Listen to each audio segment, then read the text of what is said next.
12. LBC weather, showers clearing over eastern and southeast England, light showers continuing in Wales, Scotland and Northern Ireland, an overnight low of 5 degrees. Tomorrow, another mixture of sunshine and showers with a high of 21. From Global's newsroom for LBC, I'm Amelia Cox. This is LBC from Global, leading Britain's conversation with Iain Dale.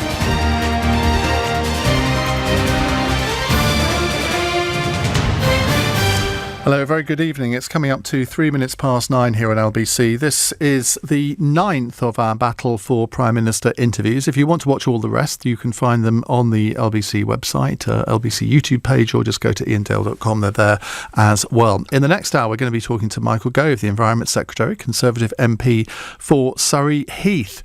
Michael, welcome. Thank you very much, Iain. Lovely to be back. How have you found this contest so far? Because for reasons which we'll no doubt come on to, it hasn't quite gone as you might have thought initially. I don't think it's gone as anyone would have thought initially. You're I hesitate to say veteran, because you're still a young man. Do you know, I was called veteran on Newsnight the other night, and I really flinched at that. No, it's wrong. But you're a keen student of Conservative leadership elections, and as you know, there are many twists and turns in the tale before it eventually ends. But I've been buoyed by the support I've had from people across the Conservative Party and beyond it, and as we speak, there are 4 candidates left, 3 other very, very good candidates, all of whom would make good prime ministers. But I'm hopeful that tomorrow I'll be able to make it through to the final 2, and then Conservative Party members will have a chance to make their choice. That's interesting that you say all the others would make good prime ministers, because that wasn't your view in 2016, was it? Which is why you stood. Yes, it's a different set of circumstances now, and I think that if we look at this race, I think that one can say with confidence that Sajid, Jeremy and Boris all have what it takes to be a good prime minister of this country. So what has changed in terms, and I'm not going to concentrate on other candidates in this interview, but I think given what happened in 2016, you clearly have moderated or changed your view on Boris Johnson. What would make him a better prime minister now than he would have been 3 years ago?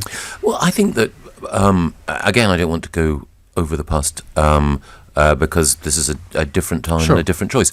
But I felt, at the time, I felt that Boris wasn't ready at that time. But now he's shown in this race that he is putting forward a particular positive approach, which, there's much to commend. There are some areas where I do disagree with him. I think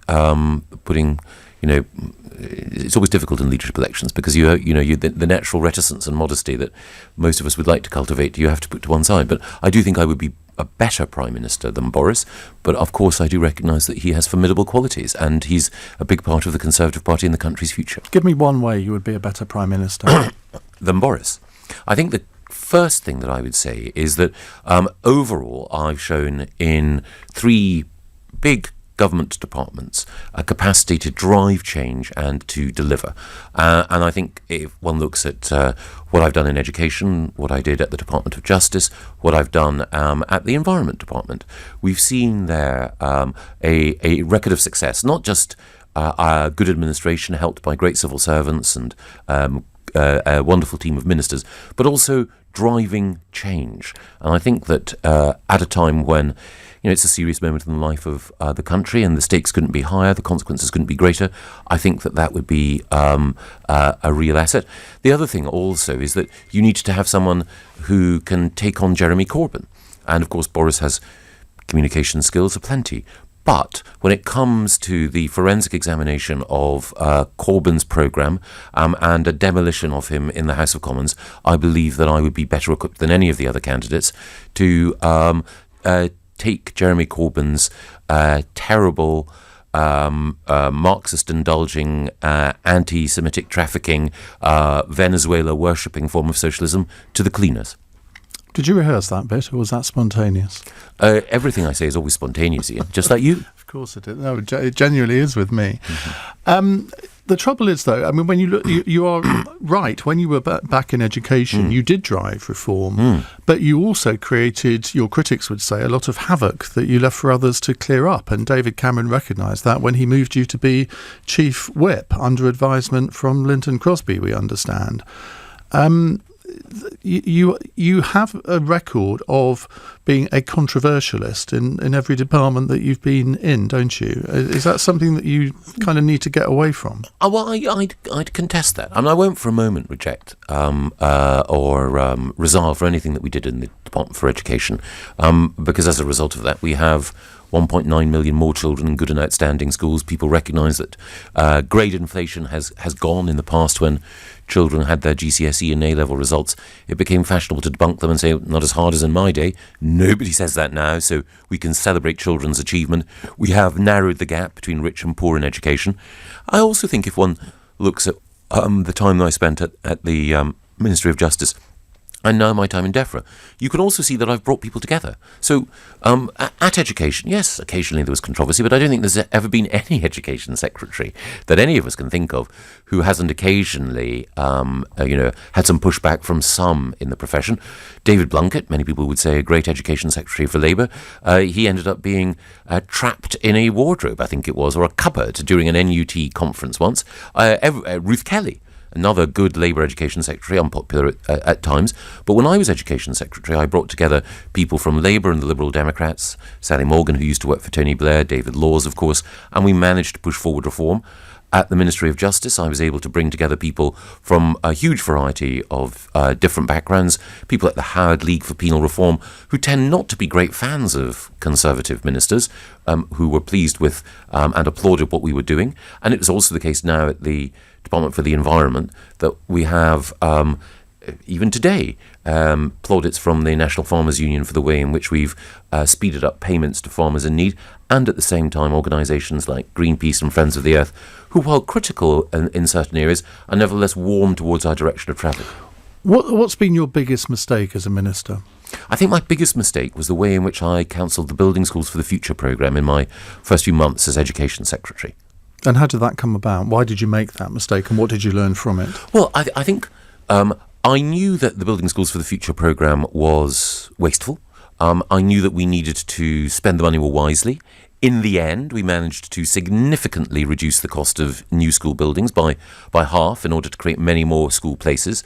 But at the time, and I won't go into all of the details, at the time we were taking a lot on, and some of the information that we shared, and indeed the manner in which I shared it, meant that MPs were understandably upset. And I think one of the other things was, as I was saying, we needed to move away from a wasteful programme because we didn't have the new programme in place. One of the things I learnt is that if you are going to remove or amend or reform something that isn't working, then you need to be clearer earlier about what the replacement is and why it will be better.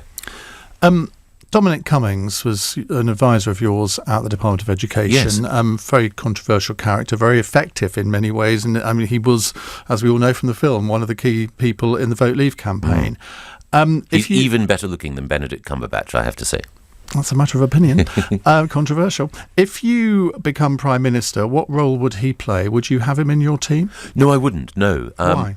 Well, Dominic's a friend, and he has left politics now. But all Prime Ministers, all politicians like to have people around them that they know, that they can trust, who give them good advice. And he clearly was integral to you at one point. Well, I know you, Ian. I trust you, and you can give me good advice. Perhaps I can tempt you. Is that a job offer? Perhaps I can tempt you from LBC to work in government. Yeah, I know you do brilliantly. There are friends of mine who I've enjoyed talking to in the past and whose ideas I find stimulating and interesting, and indeed people who've worked with me but who are now doing other things. So, as I mentioned earlier, Dominic has left politics behind. He's doing other stuff now. In the same way, there are people I've worked with in the past, from Sally Morgan to Sarah Tether of the Lib Dems, who I enjoyed working with.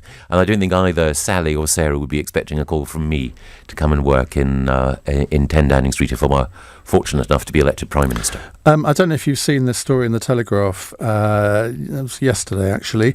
Let me just read you the first paragraph. A judge allowed a Class A drug user to walk free from court after announcing he should, quote, suffer no more for dabbling in cocaine than Michael Gove. You've changed the law, maybe unwittingly. I don't think so. Well, you've effectively decriminalised cocaine. I don't think so. One of the things I learnt when I was Justice Secretary, indeed one of the things that I learnt earlier when I was a reporter, is that unless you've actually been in court, seen all the facts of a case, it's difficult to comment on it. And also, as Justice Secretary, I learnt that it was unwise ever to criticise decisions that the judiciary took. They're an independent arm of our constitution, and so it's best for me not to offer any commentary on what any judge says. They have the facts in front of them, they sum up the case, they make that decision. Is that embarrassing for you, though, to be referenced in a case like this? I've faced in my political career a number of embarrassments, and indeed have made, before I entered my political career, a number of mistakes. What do you say to people who say that, well, this is typical, politicians get away with something that ordinary people just would not get away with? You have, for example, at the moment, and I'm sure you have constituents who've written to you about this, the loan charge, where HMRC are coming after independent contractors going back 20 years and demanding back taxes. And you've admitted that you committed a crime 20 years ago, but there's going to be no consequence for you. Well, I absolutely made a mistake, but one of the things that a number of people have been kind enough to acknowledge is that if you make a mistake and you acknowledge that it was a mistake, that you fell below the high standards that you would like to uphold, but you learn from that in deciding that you shouldn't subsequently lower your standards, you should acknowledge that fault and move on. I think that is a good thing. And when I was Justice Secretary, one of the things I always sought to do was to say that we should never judge anyone by their worst moment or their worst decision. We should give people the chance to make a positive contribution later in life. When you were appointed Justice Secretary, did you at any moment think to yourself, well, maybe I shouldn't take this job given that I know I've broken the law? No, I thought, actually, the most important thing that I can do in this job, to quote from Winston Churchill, who was in charge of our prisons a century ago, is to look for the treasure in the heart of every man. I remember, Iain, you saying when my friend Nick Herbert was Shadow Justice Secretary, he spoke to the Conservative Party conference, and they might have expected some strong meat, some sort of hang 'em and flog 'em stuff, but actually what Nick did is he gave a speech entirely in favour of prison reform and rehabilitation and had the audience applauding. When I was Justice Secretary, we had someone speak at the Conservative Party conference who had been, by his own admission, open and frank admission, a career criminal, as he said to the Conservative Party conference, not someone you would have wanted to have met in a dark alley at night. But his story of how he'd turned his life round was one that had the Conservative Party conference on its feet cheering. And I think that as Justice Secretary, what I sought to do was to ensure that people who, for whatever reason, had come into contact with the criminal justice system had an opportunity to move from being individuals with regrets to people who had something to offer society.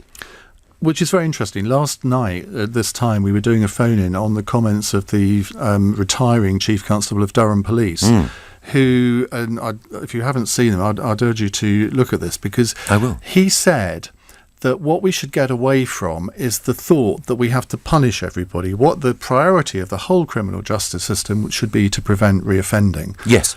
Which sounds so simple and logical when you think about it, but actually over decades that has not been the way that we look at this, because politicians, that they have to appear tough to the electorate. Well, one of the things I did try to do as Justice Secretary is to make exactly that argument. And David Gauke, the current Justice Secretary, and Rory Stewart, when he was Prisons Minister, have made that argument as well.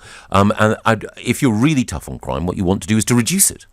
And therefore, when people are in custody or when people come into contact with the criminal justice system, you want to make sure that they don't commit crime in the future and that they move from being liabilities who bring pain into their own lives and lives of others to assets in society. One of the things that I was keen to expand were the idea of problem-solving courts, where an individual, rather than facing a custodial sentence, would make a commitment to the court to either some form of community service or to tackling some of the problems in their life.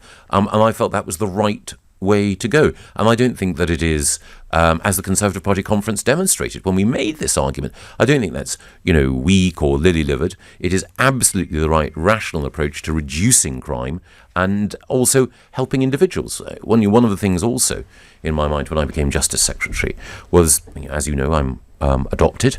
I spent the first 4 months of my life in care. A very, very large proportion of the people in the prison population. This is your equivalent of the son of the bus driver bit, No, isn't I think it's explaining something about me. Because if you as you have, Iain, journalistically and philanthropically, if you spend time talking to people in prison, you discover a huge proportion of them have been in care at different points in their lives, and knowing that so much depends on the circumstances in which you're brought up, and that can determine so much of your life, made me even more determined to try to help. We haven't talked about Brexit yet. We will come on to that, I can assure you. But I just want to explore something else, because a lot of people say in politics, well, Michael Gove, lovely guy, politest person in politics, very talented, but we can't trust him. And the reason they say that is they look at how effectively David Cameron has disowned you over your role in the referendum. You left Boris Johnson deeply wounded. You look at the recent revelations about cocaine and the fact that sort of a few days after apparently you took cocaine, you wrote an article denouncing hard drugs. People see that as hypocritical. Why should people trust you with that track record? Well, I three things in quick succession. On the first, my decision to advocate leaving the European Union in the referendum was not easy. I knew it put a strain on friendships.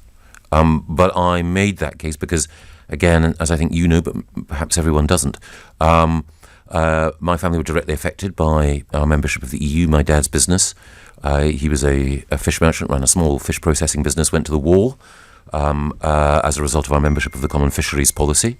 And also, I felt at the time of the referendum, two things. There were lots of people in this country who felt that their views weren't listened to, their values weren't respected. And they were overlooked, and working people like my mum and dad, and also I believe passionately that politicians respond better, perform better if they're directly accountable. And one of the things that frustrated me in government and frustrated me beforehand is the idea that people hide behind EU rules and say that this policy or that policy has to be implemented because someone else has said so, rather than being directly accountable. So I did what I felt I had to, and with respect to, but with respect to Boris, no. I think on David Cameron first, though. Yeah, because we've all had friends who can't accept the way we voted on the referendum, family members as well. But it wasn't a surprise to David Cameron that you wanted to leave the EU. I mean, you've been consistent in that over 2 or 3 decades. So why is it that, and your wife Sarah, she was very close to Sam Cameron as well. Why has that relationship fractured and never been able to be put back together? He's called you, apparently, according to reports, a lunatic in his memoirs. Well, we'll have to wait and see what David actually says in his memoirs. Look, I think his memoirs will be a fascinating and compelling read. I think David was a great Prime Minister. But an uncomfortable read for you. Well, one of the things about being in politics is that you've got to get used to criticism and discomfort from at certain times and take it in your stride. And I would say that he still has an enormous amount to contribute to public life in the UK and worldwide. I'm an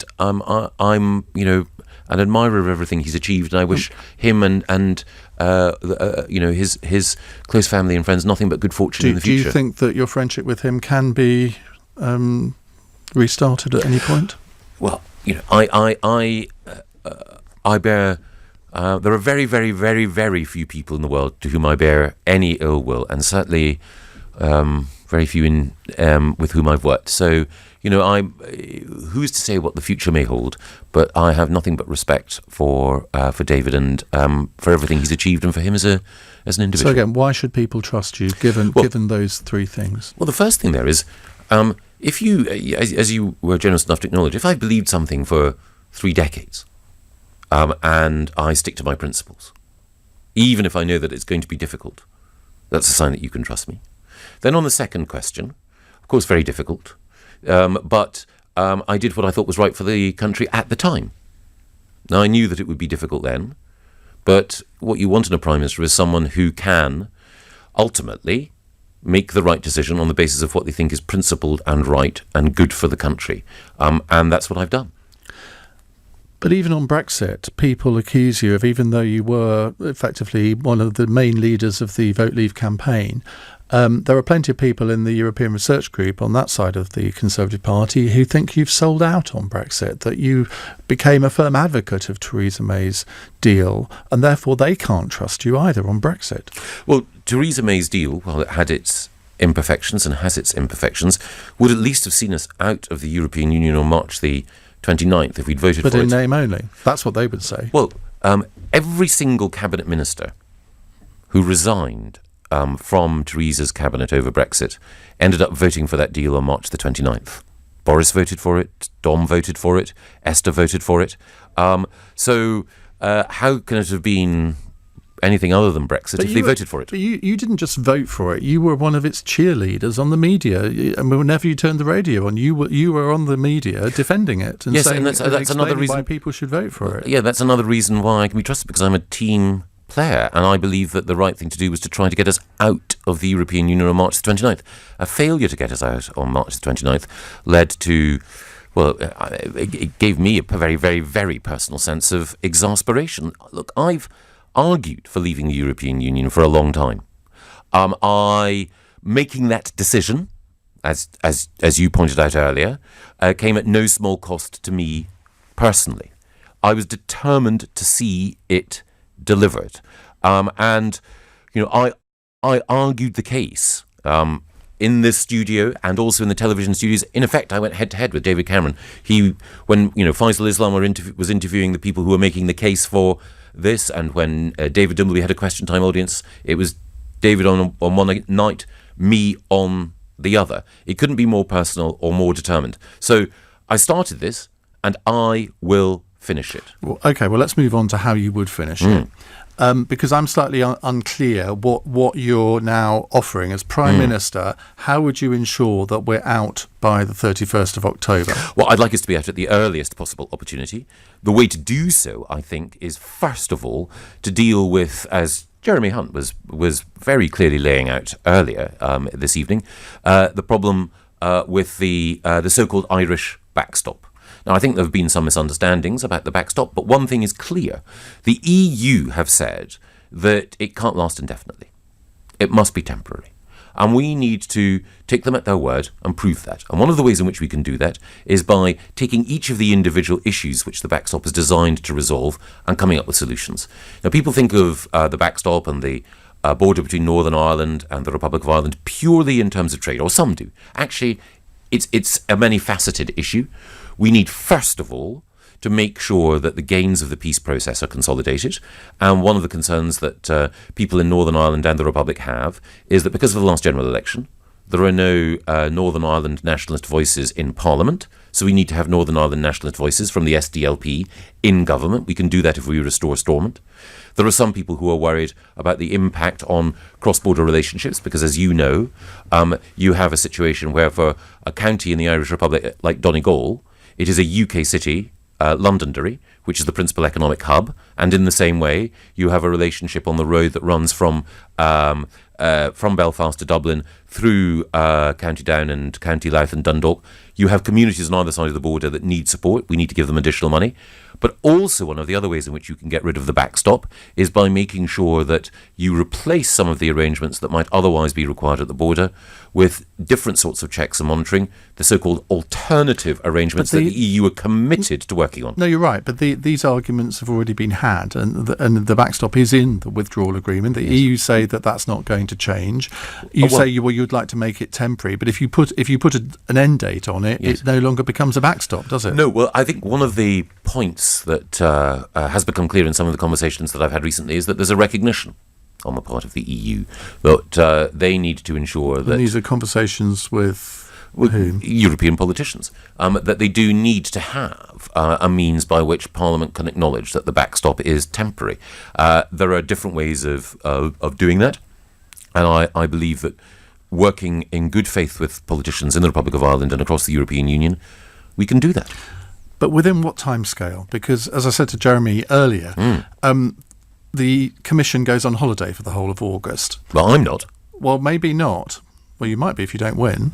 Well, But they go on holiday for the whole of August. The new Commission isn't sworn in until the 1st of November.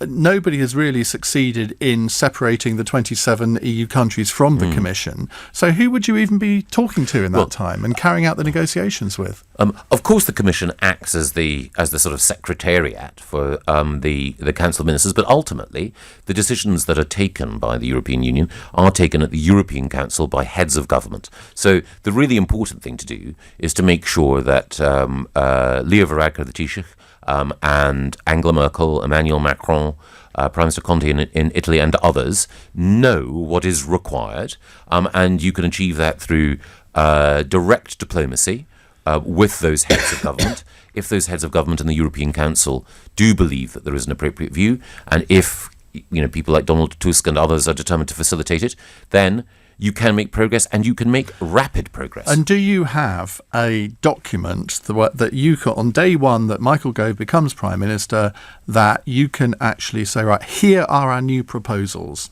and we'd like to discuss them with you within the next 10 days?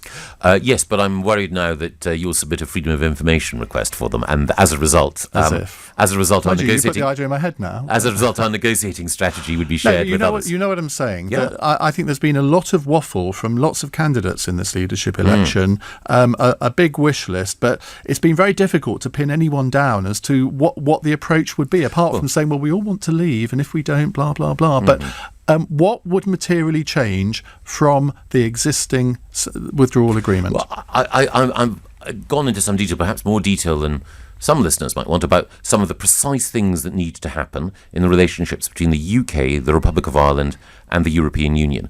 I think that there are some other changes that we would want to make to the political declaration and the future economic partnership as well, in order to make sure that we had a greater degree of regulatory autonomy in this country, and less,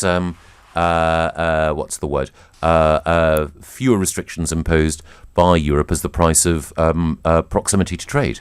But again, if I'm fortunate enough to be elected, I'll come back on the programme, and we can run through the plan step by step. But as I say, it is resolving the backstop issue by fixing the politics of Northern Ireland, solving cross-border community issues, instituting alternative arrangements, utilising what EU law says, creating, and I won't go into precisely how at this stage, but creating documents of legal weight that will allow the House of Commons to feel confident that its concerns have been properly addressed. And if you don't get any progress by the 31st of October, what do you do then? Well, if we don't get, I'm sure we will get progress. If we don't get progress, if it is the case that we cannot leave the European Union on terms that the House of Commons will accept, then we must be, and I would prepare from day one as Prime Minister even more intensively than we have, we must be ready to leave without a deal, because I've said that it is always better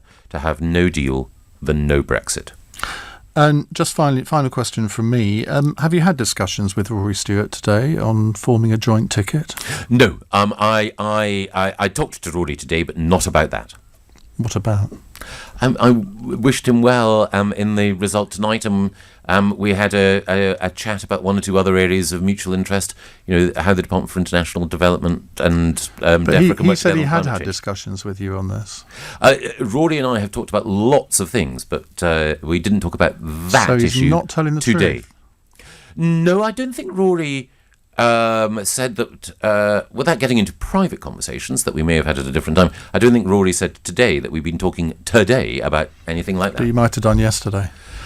Well, I've been trying to persuade every single Conservative MP to support me. Having Rory's support would be brilliant, but I've talked to everyone from Ken Clarke to members of the European Research Group. But that could transform your campaign. If tomorrow morning Rory Stewart came out and said, yes, I am going to support Michael Gove, that would give your campaign a bit of a rocket boost, wouldn't it? Yes, and if Sajid Javid said the same, that would be fantastic. If Boris said the same? Yes, we can take this too far. But, I would love it if people, however they'd voted in previous rounds, decided, possibly as a result of listening to this interview, that they now wanted to support Well, you never know. We do get a lot of politicians listening to this programme. Yes. Michael, we're going to take questions from our callers in just a few moments' time. But first, let's get the news headlines at 9:31 on LBC with Amelia Cox. Rory Stewart says he's surprised to have been knocked out of the Tory leadership contest. He received the fewest votes in the latest round of voting by Conservative MPs.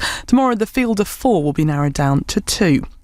International arrest warrants have been issued for 3 Russians and a Ukrainian wanted on suspicion of murder after the passenger jet crash MH17 in 2014. A Russian missile was used to shoot down the aircraft over eastern Ukraine, killing 298 people. The NHS has appointed a leading surgeon to tackle rising knife crime in London. Martin Griffiths, who is a consultant trauma surgeon at the Royal London Hospital, will be the Health Service's first clinical director for violence reduction. LBC weather, showers clearing over eastern and southeast England overnight. Light showers continuing in Wales, Scotland and Northern Ireland, a low of 5 degrees.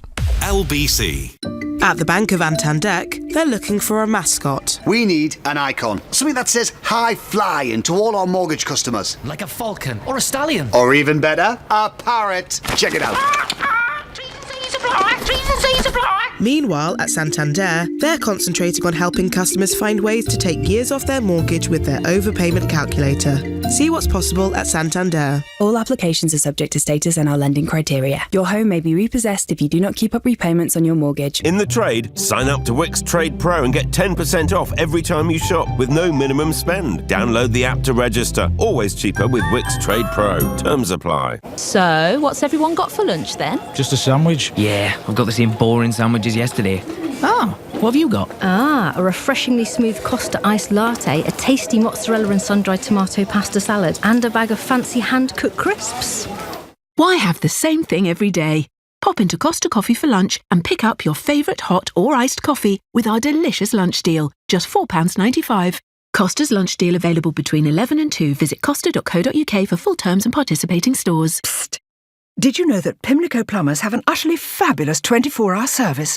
For plumbing, heating, drains, roofing, electrics, appliances, carpentry and building. Whatever your predicament, Pimlico Plumbers can send a friendly face to your door within the hour. Shh! And just between us, their work even comes with a 12-month guarantee. They aren't just any old tradesmen, they're Pimlico Plumbers, and they're always available on 0207 928 8888 or at pimlicoplumbers.com. The new Azuma train from LNER, zipping between London and Leeds. Oh, it's sparkling, gleaming, zooming. Yet on the inside, it's quieter, smoother, more seats, space, plugs, and better Wi-Fi. And all 6'4" of Uncle Jeff stretches into the extra legroom and rests his eyes. This is our new train, the Azuma, and this is our LNER. In operation with existing fleet. Alan won £15,500 from Lloyds for his missold investment thanks to Goodwin Barrett. If Lloyds or any other bank sold you an investment that lost money, start your quick assessment to discover how much you could be owed. Text SOLD to 66777. Text SOLD to 66777 now. Meg, the driving instructor, is definitely almost 90% sure she's filing her VAT right. Kinda. But she'd be more confident with QuickBooks. QuickBooks is perfect for making tax digital and is HMRC recognised. Get up to 50% off your first 6 months. And maybe put it towards a new clutch. Making tax digital means monthly VAT returns are changing too.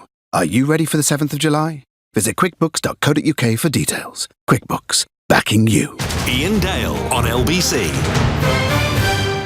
It's 9:35. Michael Gove is with me taking your questions. He is the Environment Secretary, Conservative MP for Surrey Heath. Let's go straight to your questions. Elizabeth is in Clacton. What's your question, Elizabeth? Oh, good evening, Ian. Hi. Good evening, Mr. Gove. Hi, Elizabeth. I would like to ask Mr. Gove, would he work for Boris if Boris was mad enough to offer him a job in Cabinet? Mad enough? What do you mean by that, Elizabeth? Well, as Mr. Gove has just said, he's been in cahoots with Mr. Stewart today, and Mr. Stewart has said he will not work for Boris. So does that apply to Mr. Gove? Would he work for Boris or not? I'd be delighted to. And could he trust you not to stab him in the back again? And one other question, Mr. Gove. Would you allow any foreign fishing boats in our waters? Because the fishermen down here on the East Coast are most disappointed with you, because you seem to be going back on your word that you would allow foreign vessels in our fishing waters.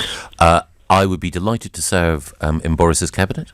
And one of the things about the Common Fisheries Policy is, as I think you know, Elizabeth, my dad was a fish merchant, and members of my family before that went to sea and were fishermen themselves. My salt water runs through my veins. And one of the reasons why I argue that we should leave is in order to restore control of our waters. When we leave the European Union, when the so-called transition period is ended, we will be outside the common fisheries policy. And I don't think that, again, there have been very many brave politicians who've made the case for leaving, but I don't think any of them have made the case for safeguarding and defending the interests of our fishermen and our fish processing industry as often or as directly as I have. So it's very dear, very personal and very important to me. So you've said you would serve in a Boris Johnson cabinet. Does that automatically then mean that you would offer him a job in your cabinet? I'm not asking you to say which job, but would you offer him a job? Yes, like a shot. Okay, well, that's a clear answer. Elizabeth, quick response? Well, as you said before, Ian, there's a matter of trust with Mr. Gove at the moment, and I don't think he's very trustful. And Mr. Stewart, thank God he's gone, because they were a nightmare. They're like Laura and Hardy. I won't ask which is which. I won't ask which is which. But I think it's important for all of us, as conservatives, to see... Well, I'm a Conservative voter, but I voted Brexit in the European elections because I think we can't seem to trust you.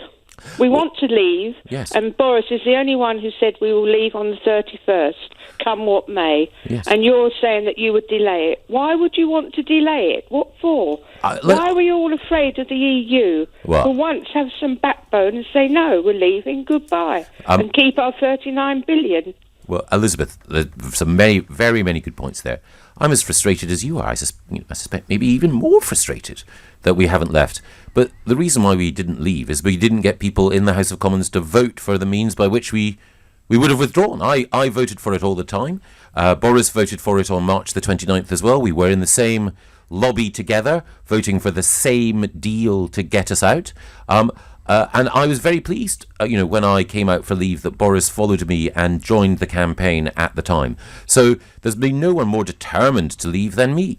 And of course, you say, there's a whole question of trust. Well, I've done everything that I can in order to make sure that we can leave the European Union. And as Iain pointed out earlier, there were costs for me along the way, and I did it. Because I thought that it was absolutely right, because I wanted people like you to have your vote on it. And I suspect, Elizabeth, if I can ask you a question, if we've left the European Union, and let's imagine for the sake of argument it was on November the 3rd rather than October the 31st, once we've left, would it really matter if we'd taken a day or two more? Surely it's the fact that we've left that's the most important thing. Yes, it is, because we've gone through so many dates, it's ridiculous. The date is the 31st of October. That is it. No date after that. It's ridiculous. OK, let me ask you a question, Elizabeth. You've already done one. No, very quick. Let's imagine... I won't dance, don't ask me.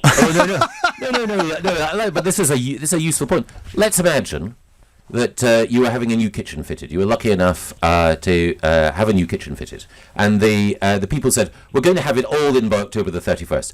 Let's imagine on October the 31st, you had a wonderful new fridge, a great dishwasher and a cooker, but the hob hadn't arrived for the cooker. Would you say at that point, tell you what, rip out my kitchen, it has not all been delivered on October the 31st, or would you wait a day or two for the hob to come in order to make sure that your perfect new kitchen was there? No, I would rip it out, because we're ripped off enough. So if your kitchen was 98% installed, and all you needed was the hob, and it would take one extra day, you would say, it doesn't matter how much time and money we've spent on it, rip it out, I'll go back to the manky old kitchen I had before. Yes, and I'll want my money back. OK, Elizabeth. There's no argument there, is there? Well, I think there is. I think most people would say, I'd rather have the nice new kitchen. But, Elizabeth... Well, that's ridiculous. Because? Because when you order something, you pay for it. Yes. You don't pay, if it doesn't arrive, you get your money back. But if it arrives maybe a day late? Yes, you want your money back. You're given a guarantee. Mm-hmm. There you are. Okay. But you would just get rid of the whole product, would you? Yes, I would. We're not. I don't think we're going to have a meeting of minds on this. So I'm going to thank you, Elizabeth, and move on to the next question. Okay. Stephen is in Barnet. Stephen, what would you like to ask? Hi, good evening, Ian. Good evening, Mr. Gove. My question is about Iran. With the current issues and threats to international shipping from alleged Iranian attacks, what would the policy of a government under your leadership be, and would you be prepared, with Iran talking of scaling back its obligations under the Joint Comprehensive Plan of Action, would you ultimately be prepared to use force to prevent an Iranian nuclear weapon? Well, Stephen, Jeremy, who was our Foreign Secretary, was on earlier talking about these delicate questions, and they are very delicate questions. I think we know that Iran is a state sponsor of terror. We also know that the evidence points to their involvement in the dreadful incidents in the Gulf recently. And we also know that the Iranian regime is under pressure at home domestically. I think it would be appropriate for us to work closely with our allies to see what pressure could be brought to bear on the Iranian regime in order to ensure that we can de-escalate the conflict.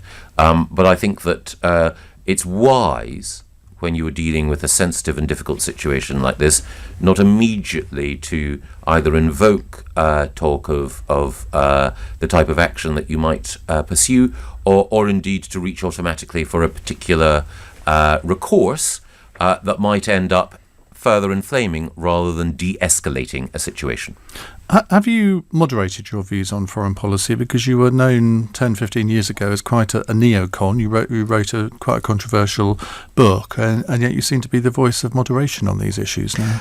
Well, I think that my foreign policy views have always been relatively mainstream, in that I've always believed that the West has a responsibility to support democracies, and to, when it can, when it's appropriate and when it's proportionate, intervene to stop grotesque human rights abuses. And I also think that, as my book pointed out, that we face a danger from extremism, and that it's important that we call out extremism whenever we find it. And the book also predicted that there would be an increase in anti-Semitism, particularly on the left, for a variety of reasons, which very sadly we've seen come to bear. One of the things I think is, if we look at foreign policy now, my position and the position of most Conservatives is mainstream. But if we're going to talk about Iran and foreign policy, you have the leader of the Labour Party, who used to appear on Iranian state television and took money from that regime. It doesn't appear that his views have changed. It would be a huge danger to this country to have as our Prime Minister someone who has been, as I say, paid by the Iranian regime. More than that, he, in every difficult and intractable conflict in the world, when there's a choice between Democrats and those who've embraced violence, it seems that he's been unerringly drawn not to those within the Palestinian territories who advocate peace, but those like Hamas and Hezbollah who advocate the politics of violence. Do you believe that Jeremy Corbyn is an anti-Semite? I think that he has allowed anti-Semitism to flourish. But that's different, isn't it? Because Matt Hancock, when he was in here last week, he said he categorically believes that Jeremy Corbyn is anti-Semitic. You're not going to go that far. I think that I cannot think of a mainstream politician in British history who has tolerated or allowed expressions of anti-Semitism in their ranks in the way that he has. Right, let's go to... sorry, Stephen, I meant to come back to you very briefly. Would you like to make a response?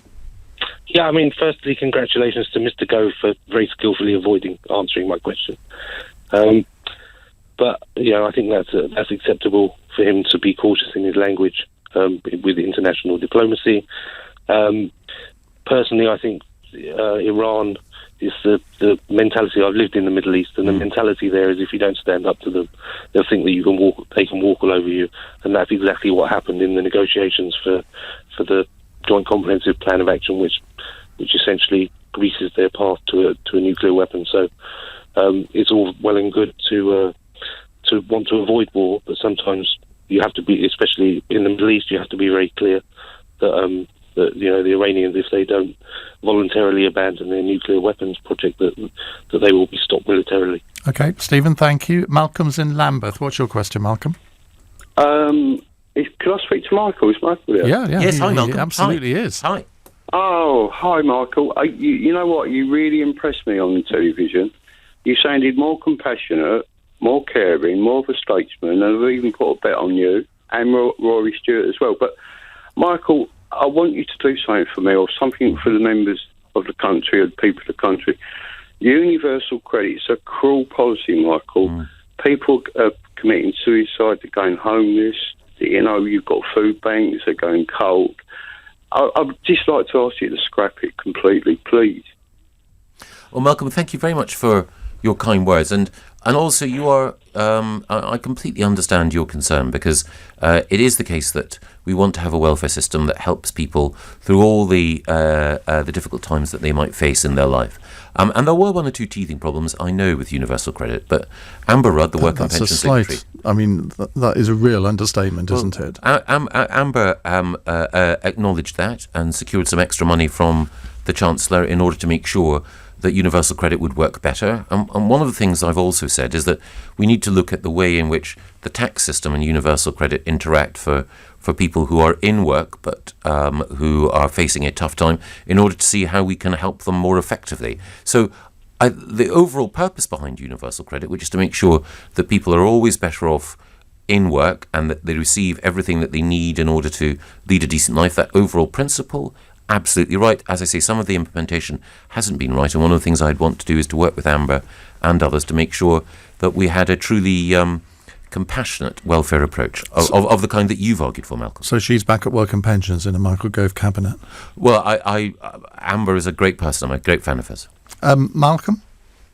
That's fine, Michael, but there's another thing also. It's the medicals. I'm disabled myself, and it's long term. I was involved in a road traffic accident, and I'm really, really terrified about getting an assessment. I've passed two, but I've got two friends, and they've got long-term illnesses, and they've failed. They've had to appeal, Michael, and you know what? They don't get no disability or anything. They're treated to say that, well, you have to go back on job seekers, and that's not really fair, because at the end of the day, they've got no choice. If they go back on job seekers allowance, it means they're fit for work. It's a catch-22. It's not on. Okay, Malcolm, look, I'm going to move on because we've got so many people who want to talk to you, Michael. Malcolm, thank you for that. Let's go to Joe, who's in Brighton. What's your question, Joe? Oh, hi, Ian. Hi, Mr. Gove. Hi, Joe. My question is, given the success seen in countries like Portugal and Switzerland, which I'm sure you're aware have moved their drug policy away from prohibition towards decriminalisation and have seen huge successes, do you think it's time we had a serious discussion around our own failed drug policy? Well, I think it's always a good idea to have a discussion and to keep under review what other countries have done. I haven't yet seen a compelling case for changing the law so that we match, for example, what's happened in Portugal. I'm not yet convinced of the need for change of the kind that they've embraced. But I think it's always important to bear in mind that the changes that other countries may make may have lessons for us, both good and bad. Joe?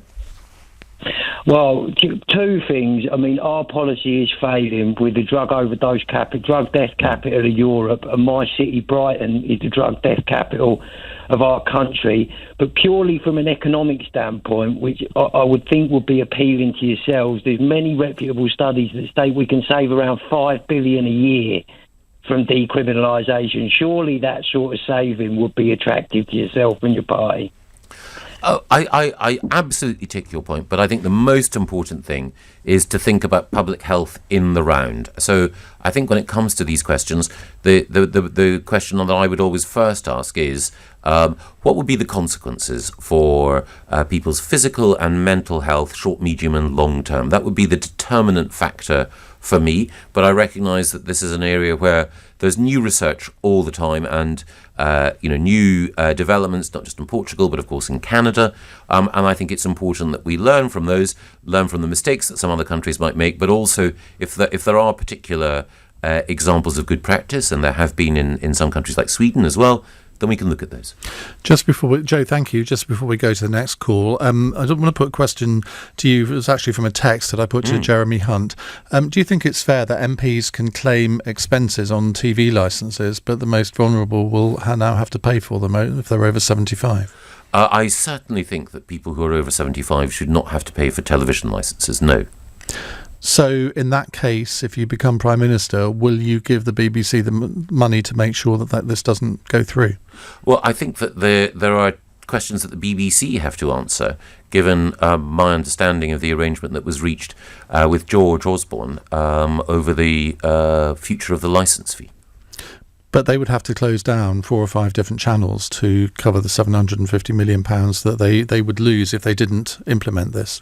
I've often been in situations where organisations say, if we have to make cuts or provide services, these terrible things will happen. And then when you actually look more closely at the figures, you discover that some of those economies can be made and some of those services can be maintained. But you see to the general public, when they are told that MPs can claim free TV licences on their expenses, and then they're over 75-year-olds are now being told that they're going to have to pay, there's a bit of a disconnect there, isn't there? You betcha. So what are you going to do about it? Hold the BBC to account. Okay. David's in East Grinstead. David, your question, please. Good evening, Michael. Hi, good evening. Good evening. First of all, I wanted to say congratulations. I think you do an excellent job of answering questions in a very detailed and informed way, and I'm quite sold, to be honest with you. But my question for you specifically was, if it came to a general election, if it came to that and it had to be called, and you were Prime Minister, would you, in the way that I would, if I was in that position, would you consider forming some sort of an alliance with Nigel Farage and the Brexit Party? I'm sorry to disappoint you. No, I wouldn't. No. I think the first thing is I wouldn't call the general election until Brexit had been fixed, until we had left the European Union. And once we've left the European Union, then the need for the Brexit Party, as so many of its supporters have acknowledged, the need disappears. So I wouldn't do that. And, Nigel Farage, important figure in British politics, excellent LBC presenter, fair play to him, but I would want to ensure that we had delivered Brexit before a general election. But let's say you got into a position where you had to, because Parliament had frustrated your very best efforts, and I'm sure you'll try your very hardest and do the best you can. But let's say that Parliament frustrated you in the same way that she's frustrated Theresa May and so forth, and it had to come to that. Do you really think that you would be able to be in a position to allow the Conservative Party to succeed and pull themselves out of the mire that they're currently in without the Nigel Farage who's offering his support, who clearly wants to work with people like yourselves if you're willing to listen to him? Do you really think that you would still make it without his support and all the Brexit Party supporters?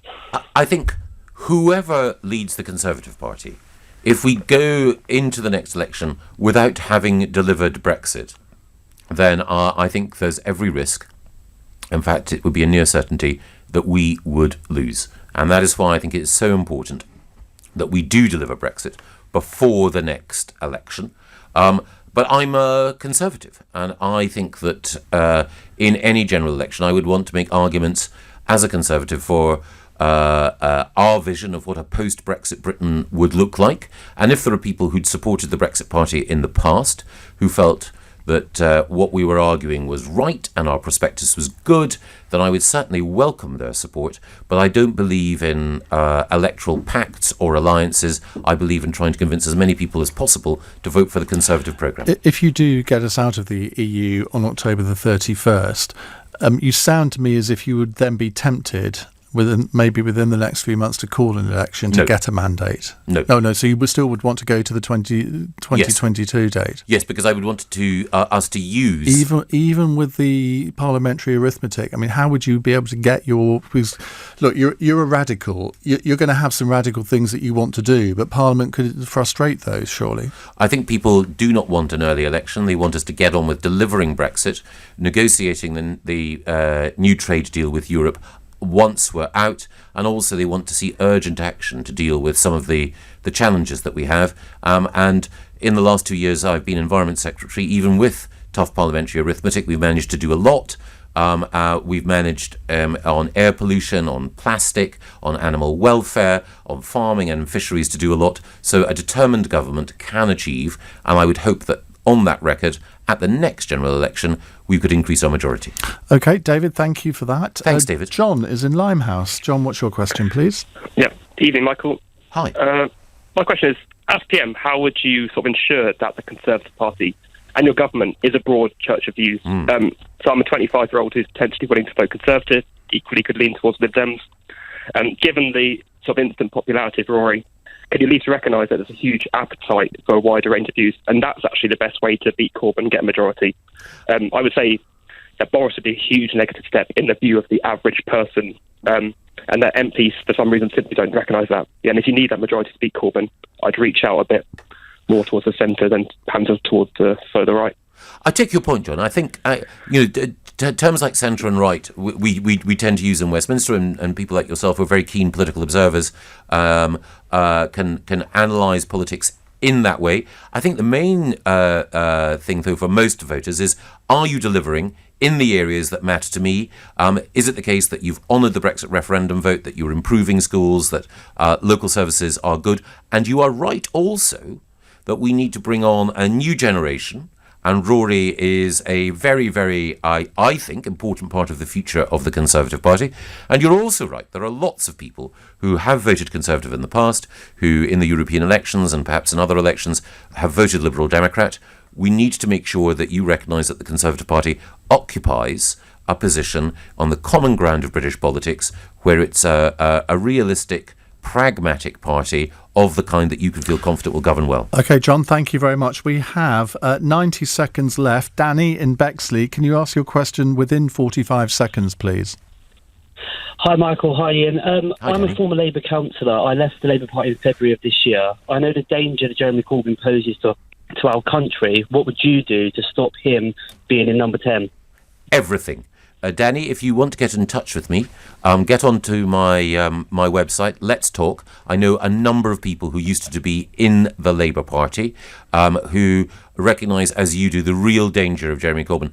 There are very, very good Labour MPs, John Woodcock, Ian Austin, who know that Jeremy Corbyn is unfit to be our Prime Minister. And at the next general election, we need to have a broad, popular front of people, Conservatives, Liberals and decent Labour people, all spelling out why Jeremy Corbyn is a danger for this country and why the party of Attlee and Bevan is dishonoured by having him as its head.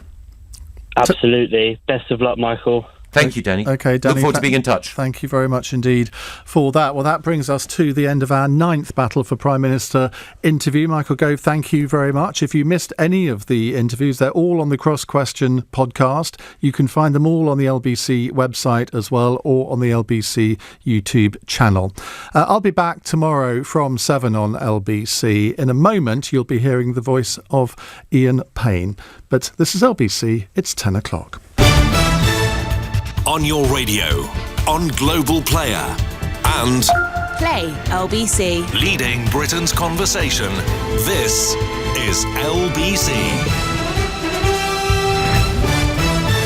From Global's newsroom at 10 o'clock, 4 candidates are left in the Tory leadership contest.